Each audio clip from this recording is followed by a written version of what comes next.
Madam जरा mic test करें, जरा बोलिए। Hello hello hello.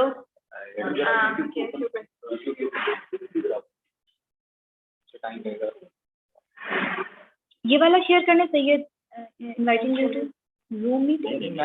मेरे पास नहीं आया। मैं नहीं okay proper.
Bismillahirrahmanirrahim.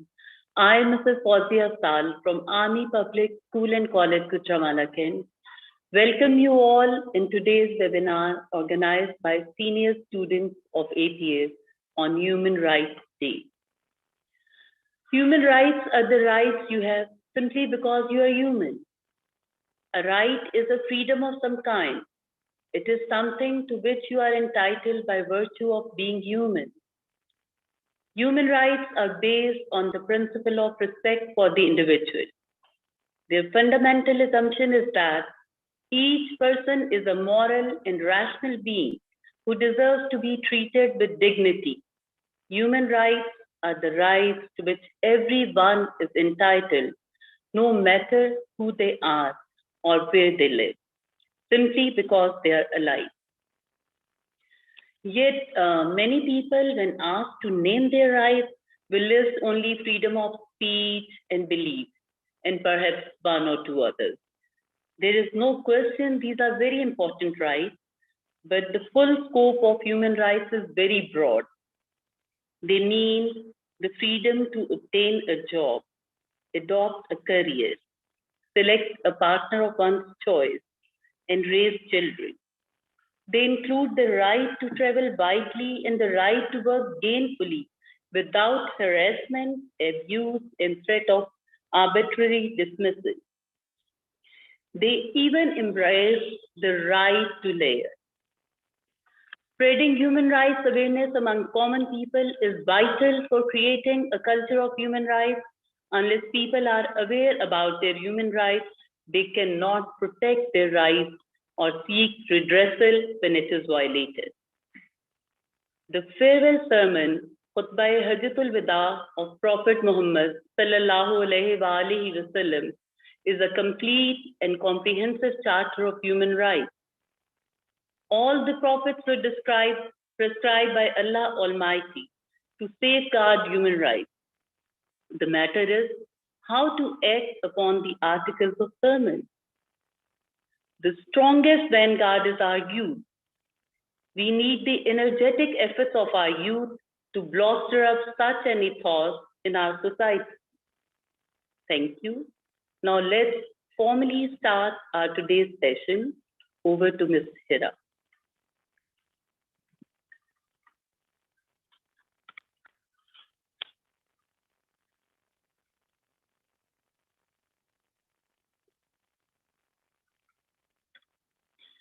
Thank you, Ma'am Fawzia. Good evening, everyone. I, Hira Azhar, am delighted to host this webinar.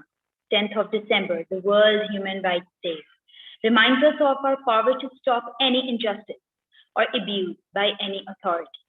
Let's come together to celebrate these powerful rights. Teamwork is the key to success. So respected RD Mangla region and a panel of teachers headed by our Honorable Principal, Sir Bukhari, include Ms. Gulmeena, Ms. Mahmooda, Ms. Razia, Sir Bangish, who is the overall coordinator and mentor of this webinar as well, Sir Ehsan, IT expert, and the formation joined together to make this webinar possible. Thank you so much, everyone. In addition to this, without students' participation, this webinar would have been incomplete. So we have a panel of young speakers, Ahmed Hayat and Mohammed Hadi from Senior Section Boys, Mariam Imran and Fatma Ansari from Senior Section Girls. Now proceeding with the program, I would like to call Ahmed Hayat to come and enlighten our thoughts. The area he's going to cover is to deny people their human rights is to challenge their very humanity. Good evening, ladies and gentlemen. Today is December 10th, and we are celebrating the 73rd yearly anniversary of the Universal Declaration of Human Rights, or the UDHR. But first, let's briefly know what are human rights. Human rights are the basic rights and freedoms that we hold just because we are human, no matter who we are or where we are born. Human rights are not privileges, and they can neither be granted or revoked. They are inalienable. Moving on, I would like to just briefly tell you about the life of Nelson Mandela. Nelson Mandela is and will forever be regarded as one of the most influential figures in history. Nelson Mandela devoted his entire life to make sure the people of South Africa were not deprived of their rights. And because of all his efforts and all his movements against the government, led him to serve 27 years in prison for the cause of humanity. But you know what they say, evil often triumphs, but never conquers. And so after his release, Nelson Mandela became the first ever Black head of state and Black president of South Africa. The main postulates of my discussion with you today are freedom from slavery and torture, gender equality, and freedom of movement in and out of the country. The first point of discussion is freedom from slavery and torture. Slavery and torture are two of the worst faces of humanity in my eyes, in your eyes, or in anyone's eyes. Slavery means the ownership of a human being by another, and torture refers to the subjection to extreme measures for the fulfillment of a task or for any other madness. These are some heavy words. So let me repeat myself. Slavery means the ownership of a human being by another, and torture refers to a subjection to extreme measures for the fulfillment of a task or for any other madness. And you know what they say, torture of a bad conscience is the hell of a difficult. But we should still embrace the harsh reality that this is still a part of our society in the form of child labor and existed in the past in countries such as America and other European countries, where the whites purchased blacks and held them as their slaves. The inhumane treatment of the slaves of America permanently damaged the psyche of the African American, which endured a considerable amount of damage, abuse, and torture. These practices cause permanent psychological problems known in today's terminology as racism. But I believe no matter how much I emphasize or how much I stress on slavery, I could never say enough. But I believe that Sir Winston Churchill summed it up the best. He said, and I quote, that war is horrible, but slavery is worse. The second point on the agenda is gender equality. Gender inequality is one of the most fatal termites that is slowly eating away at the structural supports of our society. Gender equality means there should be an equal distribution of rights among men and women should not have to face discrimination if they are guilty of belonging to a different sex. Rather, they should and must be awarded equal jobs, equal laws, and equal ethics. In my point of view, the biggest example of gender inequality in our country, aside from all the cases of harassment that arise in the media day in and day out, is that most women don't have, or should I say it more precisely, they are not allowed to have their right to education. So Pakistan, we need to fix the state of gender discrimination in our country if we wish to progress and have a respectable position in the Committee of Nations. Hazrat Muhammad sallallahu alaihi wasallam, explaining the gravity of women's rights in society, said the following words: "The best of you are those who are the best to their women." And Fatima Jinnah, the mother of the nation and one of the founding members of Pakistan, said that no nation can rise in the height of glory unless your women are side by side. So Pakistan, I please beg of you, educate your women. The last point that I would like to discuss is freedom of movement in and out of the country. The Article 13 of the UDHR states that every person has the right of movement in the country, which is a protest, or he or she can leave the respective country and seek refuge in other countries because of the state of country. Take, for example, the current state of Afghanistan, where millions of people are flooding away from the country because they believe that the condition of the state is a threat to their freedom. This is a prime example of the Article 13. Some people believe that the solution to these problems is that build a wall. That is going to progress humanity. But wait a minute. Didn't we try to build a wall? Let's rewind the time a little bit. Somebody in East Germany thought it was a great idea to build a wall, but what happened? That wall came crumbling down and we celebrated that. So humanity doesn't need more walls, it needs bridges. From everything that I have discussed with you, I believe that we must have come to the same conclusion that although human rights have excellently been preserved and implemented, but everything evolves with time. That is just how human nature is. And the UDHR is no exception. Although the UDHR has excellently preserved the rights of human beings of the planet in most cases, but not in the case of the Kashmir and Palestine, which, by the way, are some of the largest dents in the bodies of the UDHR and UN. So I believe that these laws or articles should be reconfigured to suit the modern time. And I also believe that us as an individual should raise a voice wherever we see a violation of human rights. We should not care about this, that I am just one person. How much change could my single voice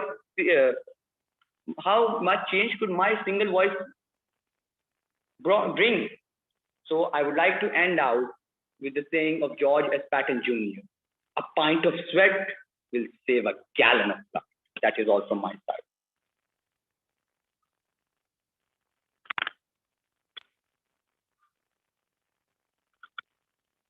Very well done, Emmett. Now, broadening today's agenda, Mariam will come and throw light on one of the most vital points of this webinar. Assalamu alaikum.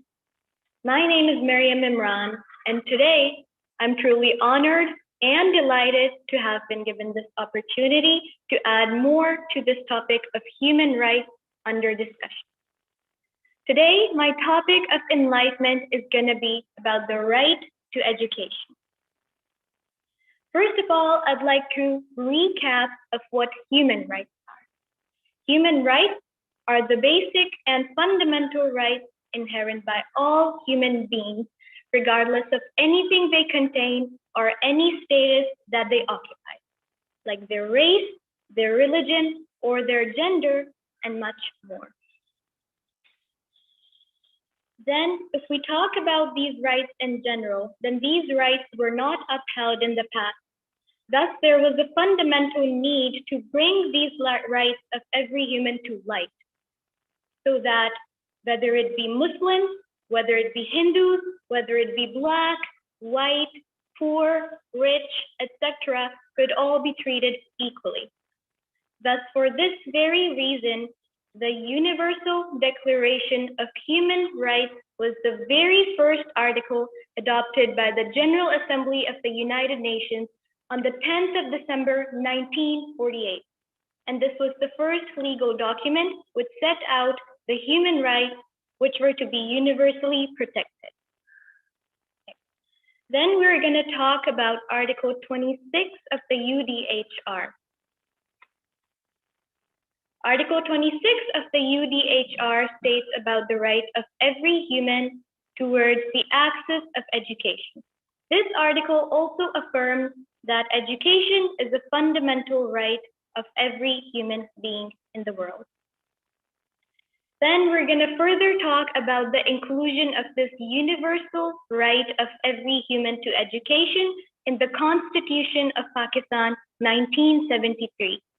The 1973 Constitution of Pakistan has an article, which is the Article 25A, and it states about the provision of free and compulsory education to every child aged between 5 and 16 in such a manner as may be determined by law. Then I'd like to further explain the importance of education in the light of Islam as a part of being Muslim. The Prophet Muhammad ﷺ once said that seeking knowledge is an obligation upon every Muslim. From this saying of the Prophet Muhammad ﷺ, we can clearly acknowledge the importance of education, and we can clearly see that men and both women are equal right holders in the cause of education. Another incident that states the importance of education is the first revelation of the holy verses on the Prophet ﷺ. The first word of these holy verses stated Iqra, which is translated as read, and this emphasized greatly on the importance of education. Then we're going to further talk about its role in the society and later the role of education in the personality of the person.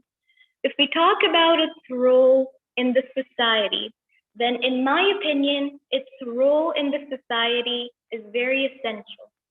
Education allows the implementation or the exercise of other human rights, because through education, you can become aware or conscious about the rights that you hold, and you can avail those rights to your benefit.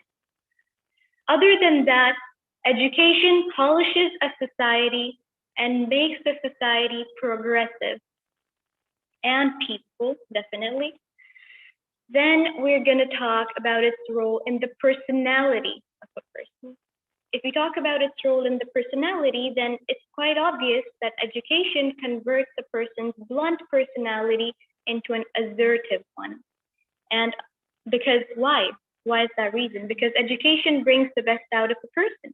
That is why a person becomes assertive and a person starts to respect and follow their laws, their rights, and others' rights, and overall the laws of the state. Lastly, we're going to talk about the statistics of the literacy rate of both the genders in Pakistan. And the recent figure has been 70%, in fact, more than 70% for men and more than 48% for women in Pakistan, which is a great rise for the literacy rate since last year. And we can observe that the education curve between both the genders has currently been narrowing, which is a quite big achievement. Lastly, I'd just like to conclude my topic by saying that education is an essential right of every human being, and no human being deserves to be deprived of it. Education not only teaches you knowledge of daily life, but it also gives you lessons of practical life. And I'd like to end by quoting Nelson Mandela's wise words, which went by, "Knowledge is the most fundamental tool which you can use to change the world." Thank you.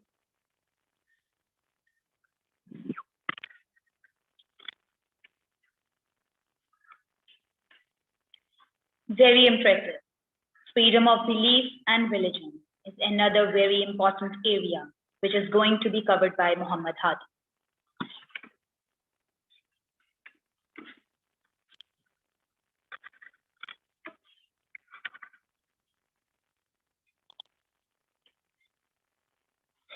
Good evening and greetings to all.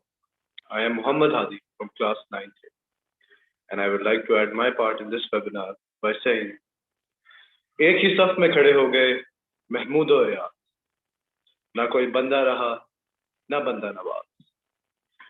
Which I can simplify by saying that in front of the Almighty Power, we are all equal and equal as men. Human Rights Day, 10th December. When we go into the topic human rights, we face two of the biggest challenges being freedom of belief and freedom of religion. There are a lot of religions in this world, and if we go to see them, then the majority being Christianity, Islam, and Hinduism, respectively. And the rest of the religions, they're the minorities of this world. And because there is such a big diversity of religions, means that everyone has a different mindset with which they see the world.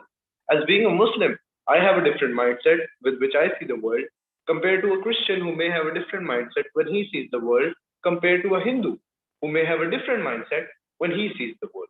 So we should respect everyone's mindset because they all are human. The Rasulullah sallallahu alaihi wasallam said, and I quote, that no Arab has superiority over a non-Arab. No non-Arab has superiority over an Arab. No black has superiority over a white. No white has superiority over a black. The Sultan Mehmed of the Ottoman Empire said that I swear to the name of Allah on my sword that I shall behead him who touches the monasteries and churches of the minorities in my empire, which further goes to show that Islam is a religion which supports freedom of belief and freedom of religion. As a wise man once said, give respect to get respect. So we should respect everyone's religion, even if it is different from our own. Because if I don't respect someone's religion now, we may start an argument. That argument turns into a riot.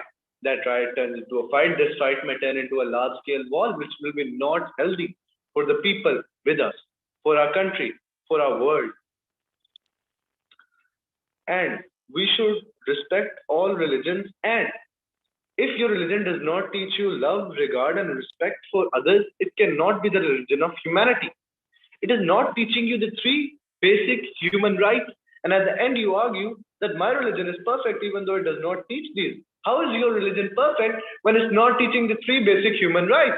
How can you say you're on the correct religion? How can you say you're even on a religion when your religion does not support human rights, the three basic human rights? Love your religion from the bottom of your heart with full zeal and zest. Be willing to sacrifice your life on it, but respect for the others. Because put yourself in their place. They love their religion as much as you do. They will sacrifice their life for their religion, because and so will you for your religion. Now, if we come into the state of Pakistan, we go to see that Pakistan has a lot of religions with it, with Islam being the majority, and the Christians, the Hindus, and the Sikhs being the minorities of Pakistan, and all the other religions in Pakistan being the minorities. These minorities are those who are facing religious discrimination, which is pathetic in my eyes. Religious discrimination leads to nothing but war. Religious discrimination should not be present in a society. Just because he or she is of a different religion doesn't mean he's not a human. Recently, it happened in Pakistan when Christians were evicted from their houses and were burnt alive. What type of humanity is that? We should have a broad mind. We should be open-minded when we look at this. Because just because he or she belongs to a different religion doesn't mean he's not a human, doesn't mean he doesn't have a soul, doesn't mean he doesn't have a life. Is standing for others' religious rights a betrayal to our religion? No, it is not. If you stand up for someone else's right, that is not a betrayal to our religion. That is not showing that your religion, that is not showing that you are betraying your religion. That is showing that your religion tells you to stand up for someone else's rights. The minorities who are being deprived of their rights, your religion tells you to stand up for those who are not given their rights. Your religion tells you to treat everyone equally. Your religion tells you religious equality. At last, I would just like to say, if a person is not on the same religion as you, doesn't share the same belief as you, is not on the same page as you, doesn't mean he has the right to be burnt alive. Tell me a religion in which there is written that if the specific person does not share his thoughts with you or is not on the same page as you, burn him alive. We do this to make ourselves look superior, when the only thing it does is make us look inferior in front of the world. When we burn someone, what do we expect? That people will think our religion tells us to be strictly following the rules? No, you show that your religion has no tolerance for other religion, which is absolutely wrong. Just because he or she is a Christian or a Hindu or a Sikh does not mean he doesn't have a heart. Doesn't mean he doesn't have a soul. Doesn't mean he doesn't have love for his religion. Doesn't mean he is not willing to sacrifice his life just like you are for your religion. Doesn't mean he doesn't want to go to heaven. So just think with an open mind at what the minorities would feel when their rights are being snatched from them.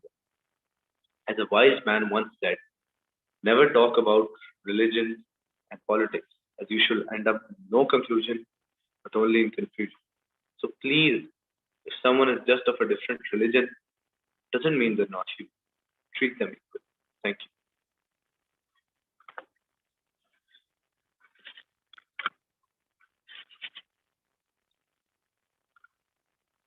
The young speaker elucidated his point of view in a very, very remarkable way.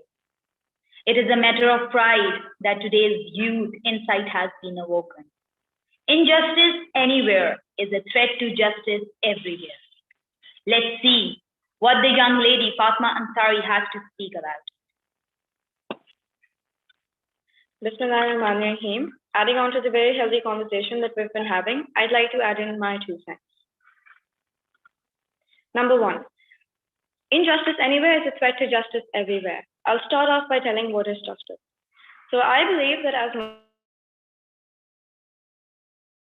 Muslims, we are very closely associated with justice by virtue of our faith. In Islam, it is the goal of Islamic law. The Rasul was instructed, "My Lord has commanded justice." In the Quran as well, it is said, "O you who believe, stand firm for justice even against your own self." The Rasul practiced justice in the best of ways. There was once a lady from the tribe Banu Makhzum who had committed a crime and she was caught stealing. So the Rasul was approached as to what shall be done with her. Upon this, the Rasul gave a very strict verdict, to which the Arabs asked for somewhat concession since she was a rich lady. The Rasul said, "Nations before you were destroyed, because when an influential man committed a crime, he was not punished. But when an ordinary man committed a crime, a limit was imposed on him. I swear by Allah that even if Fatma bint Muhammad had committed the crime, I would have cut off her hand." In our world of today, there are many instances with the portrayal of injustice, and I'd like to share a few. Coming to my first point, the Kashmir cause. I believe that as Muslims, and most of all as humans, our hearts ache most for this one. The Kashmir land of the state has been occupied illegally by Indians on a daily basis. Simultaneously, they are carrying out a Kashmir genocide, which is that they're killing our Kashmiri brothers and sisters. The matter has been taken to UN, but there has been no action. There are many different sort of movements that were run around the world in support of the Kashmiris, which voiced the Kashmiris, however, they had no effect. Coming to my second point of discussion, the Palestinian cause. The Palestinians also suffer a similar fate as the Kashmiris do. This illegal occupation of land in Palestine has been happening since the past 54 years, only that it has been a bit more stronger over the past few years. Every day, the Israelis occupy parts and parts of the state and are killing countless Palestinians on a daily basis. Has the matter been taken to UN? Yes. Has justice been served? No. Are the Palestinians suffering from a humanitarian crisis? Yes. And my third point of argument, the humanitarian crisis of Yemen and Syria. Yemen and Syria are two very important places for the Muslims. They are found in the Middle Eastern belt and were home to Muslim heritage in the Ottoman era. Yemen, in fact, was also a place where Hazrat Yunus alayhi salam had come. Today, these lands sadly suffer from a humanitarian crisis at the hands of America. They were very fertile soils, in fact, and in 2014, they were war-trodden by America. Today, the children in Yemen and Syria don't have sufficient food supplies or adequate water supplies. Amidst the COVID crisis and the pandemic which the whole world was suffering from, Yemen and Syria had more diseases which were on the rise due to low-quality consumption of food and water. Kids in Yemen don't even have a proper shelter to live under. The condition of the states are very terrible. So there was once this NGO-sponsored lady, non-governmental organization-sponsored lady, who went to an 8-year-old Syrian girl and asked her that since Eid is coming around the corners, what do you want most for Eid? Now, most 8-year-olds are expected to say something like clothes or toys or something which is more of their interest. However, this 8-year-old said, "I want a meal since my family hasn't had one in long." Now, I ask you today, is that 8-year-old in the mental capacity to be begging food for her family? Does she have the age to see her country war-torn like this? No, she absolutely doesn't. Yet she sees. And despite the world knowing about this oppression, justice has not been served. And coming to my last point, George Floyd, who was an African-American rapper, a security guard, and a dad, who was murdered brutally at the hands of US police. And this is an example of another police brutality and racial bias. However, this is not an unusual thing in America, because every year 1,000 civil servants die at the hands of US law enforcement officers. And when this case first went under Minnesotan police, there was no initial action. But when the internet and the media got to know about this horrific incident, there was a wave of terror and threat that went through the people, who questioned that if it was George today, could it be them tomorrow, only because they're not right? Upon this, there were many movements like Black Lives Matter that went through the internet, and so justice was served. But the question here isn't that justice was served. It is that why was it delayed? Why did it come to a point where people had to feel threatened of their own lives? Now, in Pakistan as well, there are many cases where we impatiently await justice. For example, the Noor Qadam case, or the man who was shot dead in Karachi after he dropped off his children to school, or even recently, the Sri Lankan citizen who was burnt alive. Now, I've mentioned many cases of injustice both globally and on national level. But the question arises, what is the interrelation between these injustices and justice? Well, the relation is quite simple. Number one, normalization. When injustice prevails in a society, it spreads like plague and bad takes over the society. Now, when you or I are the only ones who are left which are supporting justice amid this, we do to some extent threaten our own lives. For example, in some countries, the practice of criminal law is very hard for the same reason. And my second point, interrelation. The stance that I support today comes from the school of thoughts of Martin Luther King, who was a Baptist minister and supported many social rights movements in the US. He said, and I quote, "We are caught in an inescapable network of mutuality, tied to a single garment of destiny. What affects one directly affects all other indirectly." To conclude, all life activities and the continuation of life is interrelated. If bad in form of injustice spreads through one activity, then it is bound to affect all others. Thank you.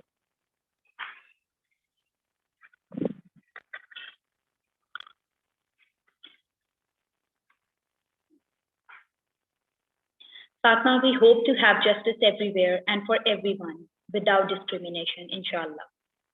Thank you very much, all four of you. You are the future of this world and country. Your proactivity will surely make the difference. Youth here and youth all over the world. Our prayers are your way for spreading awareness for human rights. The forum is open for question and answer sessions. We have first round questions from within the panel, and second round will be those raised from the audience. Okay, if I ask four of you, you have given such a beautiful presentation over the topic that have been given to you. So first of all, I would like to ask you, all of you can tell me your point of view, or one by one you can share your view. How can human rights be implemented? Okay, we'll start with Mariam. Human rights can be implemented, first of all, through awareness. If we're aware about our rights, then only we can implement them. So, for example, if someone is not aware or conscious, then it's not even possible to implement them. So then we're going to come to national level. And on national level, our government officials and law enforcing agencies like the police and the army can enforce these rights to the people. Okay. Then next, I'd like to forward it to Fatma. I am just, as Mariam said in her presentation, that education makes a person more assertive and well known of his rights. I believe that if your government or any other agencies like the military provide you your rights, but you're not aware of how to use them and what privileges do they give you, then I believe it is of no use. Therefore, I believe education is extremely important for the implementation of these human rights. I believe that what they are saying is absolutely right, and I would like to add that these laws or these declarations can be implemented by the governing bodies of each and separate state. Such as in Pakistan, there are many governing bodies which come under the light of these human rights. They should implement these laws by full access of their time. That is also my side. My thoughts are like with my fellow speaker. Like he said, that the government body also has a huge role to play when it comes to human rights. Okay, fine. I'm glad to hear your point of view. Now I would like to proceed with the questions. And if I say, okay, why do we talk about human rights, not about human responsibility? What is the hairline difference, or what do you, the youth, think about it? That right and responsibility, what it is different in? Okay, first, Ahmed will tell. So I would like to say that human responsibilities fall under the umbrella of human rights. If somebody is aware of their human rights, they know what should be theirs and what shouldn't be. So they will start to raise a voice against any type of human rights violation they see in their society, and they will try to fulfill their responsibilities in a much more, let's say, efficient manner, so that nobody is harmed from their practices. Because when you think about it, when you put yourself in those places, how would you feel if your rights were deprived, if your rights were not given to you, if they were stolen by any other? I would like to forward it to Hadi now. Human rights and human responsibilities are basically the same thing, as my rights are your responsibility and your rights are my responsibility. Being a human on planet Earth, everyone has responsibilities and everyone has duties which we need to fulfill to this planet. So your responsibility is, if you see the violation of human rights anywhere, it is your responsibility to stop that. Yes, I absolutely agree with what my fellow speaker said. And I feel like responsibilities and the human rights are actually interrelated with each other. We mostly know about the rights that we hold, but we are not aware about the responsibilities. So I feel like they both are correlated. For example, let's say we have the right of security.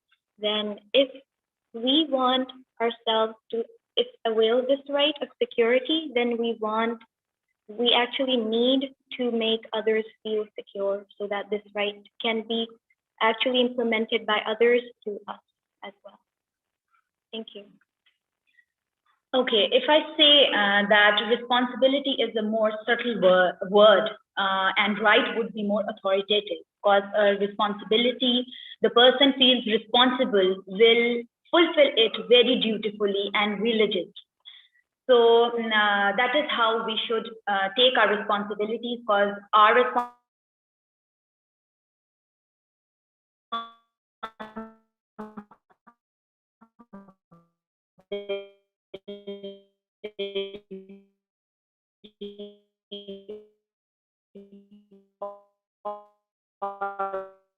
right is the duty.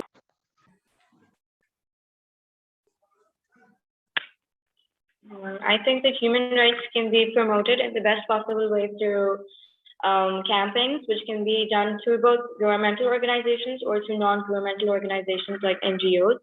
And as far as the protection is concerned, it will be carried out by the government. And as far as the promotion is concerned, I believe education and awareness are two very important factors. Heading it towards Megan. My thoughts are like with Fatma, that we can aware people through even webinars about what are the rights they hold, and so that they can be enforced. I would like to add that human rights can be promoted by, first of all, in three ways. First of all, in the webinar you are currently attending, we are promoting human rights. Secondly, social media plays a key role in anything. If we start to raise petitions, if we start giving people awareness of this cause, people will come to this and everybody will be awarded their rights equally. And the third thing that I would say is that it is the responsibility of every institution, such as a school, a university. These places should educate their children and tell them that, listen, these are your rights. And if these are your rights, then these are his rights, because he is also human. He is not different from you. It can be his thought, it can be his race, but at the end, he is made up of the same matter as you. So treat him equal. These are the ways I believe in which human rights can be promoted. Okay, Ahmed, if I add in here that if you need to wake up somebody, like you said, if we need to wake up the other person, that you have to give the right to that person, then it would be like, if we need to wake up somebody means he is not that responsible. So wouldn't be a wastage of time, and we should be concerned about our own self, that whether we are doing good enough, whether our duties are being fulfilled by others, and are we fulfilling others' responsibilities. So I think, so instead of wasting time and pinching somebody and waking him or her up, it's better to focus on one's own self. How you go about that? Well, first of all, I would like to say that is a valid point raised by you. But I also differ in this thought that we should not just confine ourselves to our area. If somebody is sleeping away, if somebody is dozing away, doesn't that mean that we shouldn't make him come to the right path? We should. It is our moral obligation as a citizen of society. Or who knows, if I even don't know him, he's just a stranger. He's not my friend, he's not my relative, he is just a stranger. But still, it is a part, it is my moral obligation that I make him understand that these are his rights. What would happen if your rights were violated? What would happen? Would you be quiet? No. You would start to raise your voice. You would start screaming, give me my rights, give me my rights. So you should look at what you are doing from the other person's perspective. Right. It means that you want to say that one should be assertive rather being blunt. One should not turn a blind eye on something he sees which he knows that is a threat to his society. Definitely. Very amazing. Okay, Mohammed Hadi wants to add on that. And I believe that we should not violate someone's right just because his rights are being violated today doesn't mean that we are safe. Our rights could be violated tomorrow. So if we stand up for someone today, maybe, just maybe someone will stand up for us tomorrow.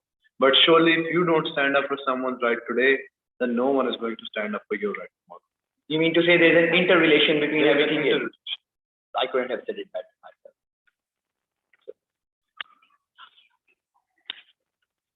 Okay, fine. Very interesting discussion. I presume it's going on. I would ask my girls here sitting that we kept on hearing one typical statement from everyone around us, and that statement is that you are going to get married and you are going to ultimately look after the house and the kids.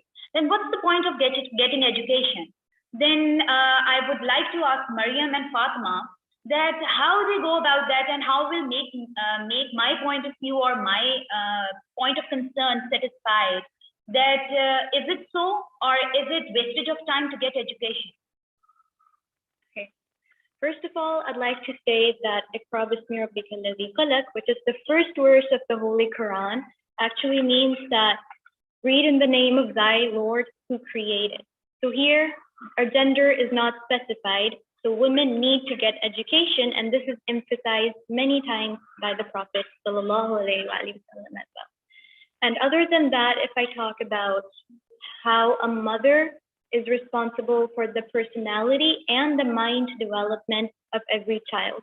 So if a mother is educated, then only the mother can shape their child's psyche and their personality into a much broad-minded person and make them more assertive through education if they're educated. Now, Fatma, what do you think about it? I believe that it's not necessary for a woman to quit her education for the purpose of raising a family. In a world of today where there's so much technology, I believe that multitasking is a new usual for today. So why can't she do that? And second of all, and when it comes to raising children, it's not only a woman who has to do that. The kids have a dad as well. And if I add in here, I would say getting education doesn't mean that the woman will step out of house by hook or crook. Where the world is going, it's like a full speed on, and day by day, it's getting more difficult and more hard. So I would say if we join step together with the male society, and we can help our earning, and we can help our husband in earning for the good living of our children. And if the girl or the woman is abiding by the rules and or she is managing her household things, household chores in a very, very positive and in a very, very manageable way, then there is no harm to go out and job. And if she's back or with the kids or without the before the kids from her job, then there is no harm. And once getting education means you are broadening your perspective, you are broadening your point of view, and you will get to know you have to think out of the box, and you have to rule the world. If you are not educated, you will be narrow. You will have the capacity to think narrowly. That's it. So very well said, girls. Now I'll move to the last question of the first round, and then we'll move to round 2, where I would like to take in the questions from the audience. Okay, the last question from my youth sitting on my right and left today is that what do you think whether the standards of humanity has improved or deproved in the passing time of 1 year, like it is the 73rd anniversary or the 73rd Human Rights Day? So what is the difference you see from 72 and 73 year? I would like to ask both The boys first and then the girls. What we've seen in the past year, from 72nd year to 73rd year, is that human rights haven't improved. They've not been increasing. They've been decreasing. Because the biggest example was during COVID-19. When the COVID-19 had struck the world, China, which is a heavily educated country, as education is the root for human rights. When you're educated, you know human rights. But China, it's such an educated country, where almost every single person is educated and well educated, was the country that was exposed during COVID-19, as people all around China believed that Black people were the reason that COVID-19 was spreading, which was totally wrong. Just because someone is of a different race than you doesn't mean that they're the cause of trouble.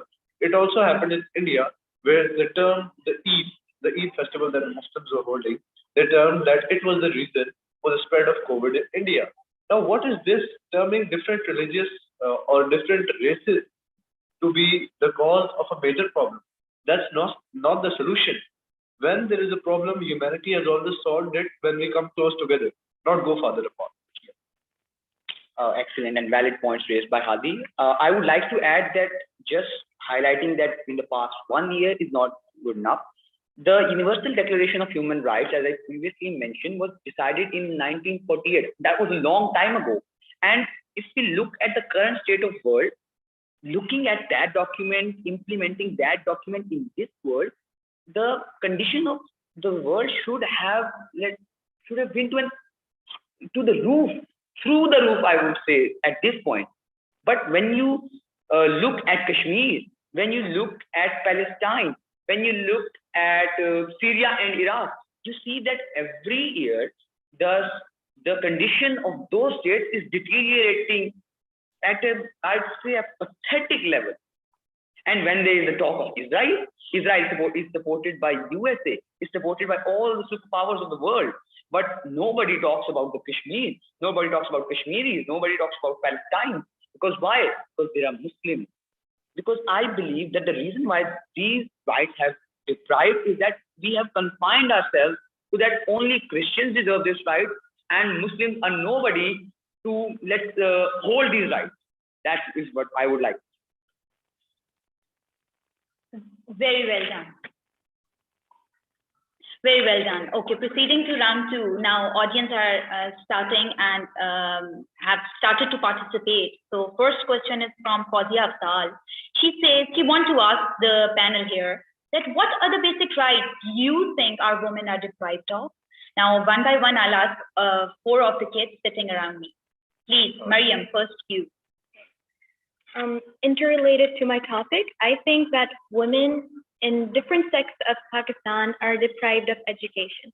For example, in Balochistan, many women are not allowed to take education as they have a mindset that women do not require education as they're later going to get married and have kids. But as I mentioned earlier, mothers are actually responsible in shaping a child's psyche and the personality. Thus, education is very important, which in various parts of Pakistan, mostly Balochistan, are deprived of many women. Fatma, you please add into it. I believe that choice of employment or choice of marriage are 2 other aspects to which most women are denied in Pakistan. And I believe that these are very fundamental human rights to which they are denied. Having a job or having a choice of your marriage are very important decisions in a person, specifically when he's moving in his youth. And I think they're denied in Pakistan. And I believe that it is one's own life. Means if a person wants to marry someone or if a person wants to select certain profession, so it is the right from every sort of religion. No religion says that you have to follow certain set patterns. So I totally appreciate the point of view of the girls that they have discussed here. Now I come to Ahmed Bukhari's question, and here is that how to implement 100% children education rights in Pakistan. So first I will go to the boys' side. That is.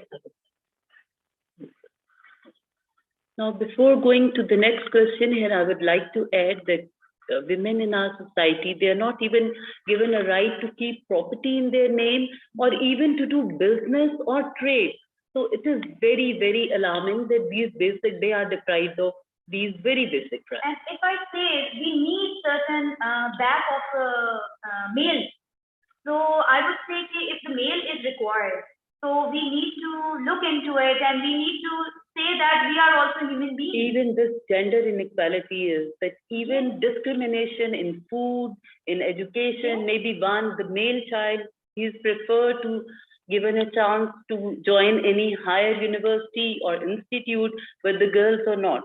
So we all need to take care. And it's heavy-heartedly, I would like to add in here, women are still in our backward areas. We are still leaving girls behind, and we are not giving them that much exposure. The way the world is doing, and the way we should move on. It's high time.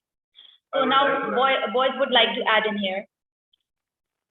And the biggest problem I would like to add that women are not given their freedom to justice, as everyone deserves a shot at justice. And when you're not given justice, your society cannot proceed, as every human being on this planet Earth has the right to justice, and it cannot be taken from them. Justice will always be delivered one way or another. And I would like to say that another key aspect that's missing is that women are not paid equal to the men for the same amount of work. In many parts of the world, women do 70% more work than men, but are still paid 44% less time than men. So we need to fix these type of issues. Okay, fine. Now I would like to move on to the question from Ahmed Bukhari Saab. He said that how to implement 100% children education rights in Pakistan. Let's see what our youth have to say about it. If we want to implement 100% of children's educational rights, even though this is a difficult task, seeing that when we go to the few tribal areas and we go to the backward areas of Pakistan, such as Balochistan and Khyber Pakhtunkhwa, Gilgit-Baltistan, we go to see that education is not promoted that well. But Alhamdulillah, in the last year, it has been noticed that the literacy rate in Pakistan has increased, which means people have shown their interest in in educating their children. And just to gain 100% children education, that means that their parents need to be educated. Where parents need to be educated, it goes to a highly specific topic, which is gender equality, that the women also need to be educated. An educated mother will lead to an educated child. When the mother is educated, she will want that her child to be educated. And when the child will be educated, eventually the whole society, slowly but steadily, I assure you that the whole society will start moving towards education. And once education will start spreading, it will not stop until it spreads 100% all over the country and the globe, inshallah. I'd like to add. So I'd like to say that many of the people in Pakistan are deprived of education due to poverty. They don't have enough money to either provide sufficient education to their child. Therefore, I think that the government should impose such laws and should provide free education to the lower sect, to the poor sect of the society, so that they can also avail those rights of education. I'd like to add too. I believe apart from the government making policies to ensure 100% education in children, the rich section of the society, the upper class, should also participate. And in addition, more than the children, sometimes families don't willingly send their children to school because apparently they're supposed to join family business or something. So in cases as such, I believe awareness within the families and the adults of the family should also be spread. Thank you. Yes. I would also like to say that, first of all, 100% achieving this is actually quite a difficult task, but it is not impossible. We've come across this in the last year that a same curriculum has been applied to all the private and government institutions. And to promote 100% education of children, then I believe this is not a problem in the, let's say, modern areas, where like cities, the developed areas, this is not the problem because there are schools there. This is a problem in rural areas where there are no institutions to educate children, where there is nobody who is willing to teach children of the modern ways. So we need to build institutions in rural areas make them free of cost, or if you don't want to make them free of cost, 1 rupees per year, and then you will have every educated child in society. Okay, if I say here कि कतरा कतरा करके समंदर बनता है, तो I wouldn't be wrong. So we need to join our hands together, and we need to look into the thing, and rather making a business, the education system, rather making a business, we should make it a heart and soul. रूहानी माँ बाप का अगर दर्जा दिया गया है उस्तादा की मैनेजमेंट को, तो फिर हमें उसको प्रूव भी करना चाहिए, and we should be looking into it कि we should give heart and soul to the today's society so that they can bring a better, healthy future of the world and of our country as well. Okay, moving on to next question. Minahil Murtaza asks, how can we assure that human rights are not being violated at a particular place? So Fatma would like to answer this question. I think that we can assure that human rights are not being violated at a particular place by different organizations. We should have many organizations in different parts of the country so that this can be ensured. Apart from that, there are agencies like the military and the police which are supposed to ensure the violation of human rights. So in this case, in this regard, we should ensure that our agencies like police are extremely vigilant and are very dutiful to their job.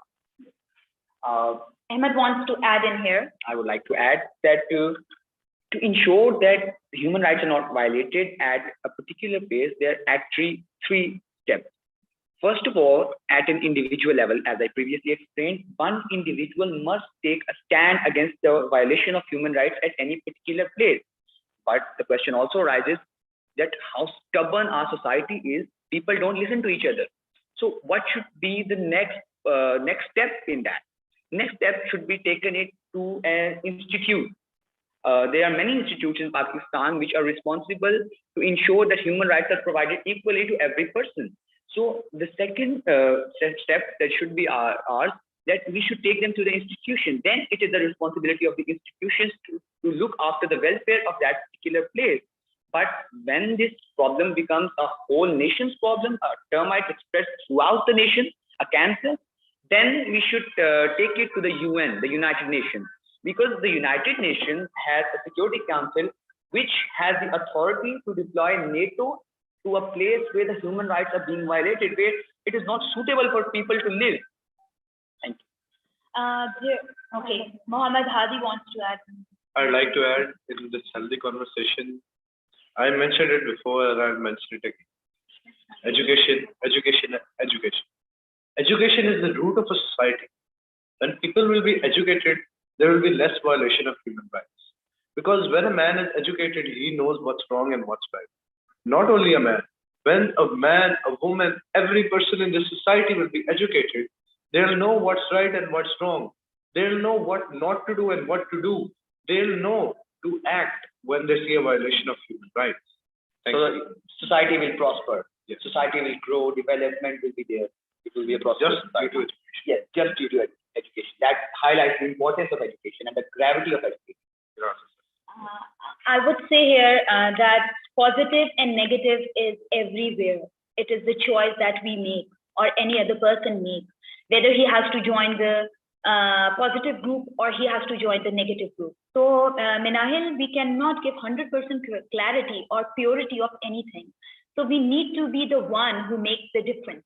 And we should stand by how to make a difference. And education, social norms, civic sense, these are the points that will give a person an urge to make a difference. So I hope questions are done. If I ask my team that any other questions to answer, we are done with it. Okay, fine.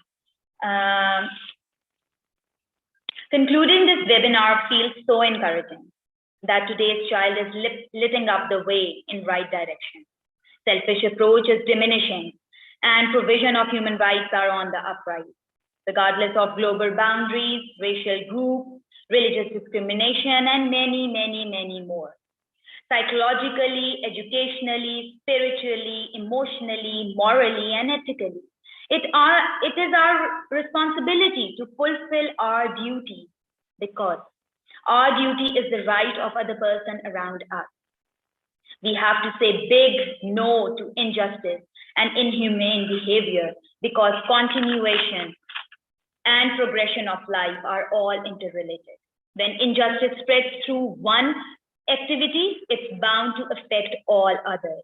Let's all join hands together for promoting a peaceful world. I am highly grateful on behalf of our team to the audience who tuned in and added life to this session and made it interactive. Your presence motivated our young speakers as well, who are the future of this country and this world. Thank you so much for your precious time. God bless you all.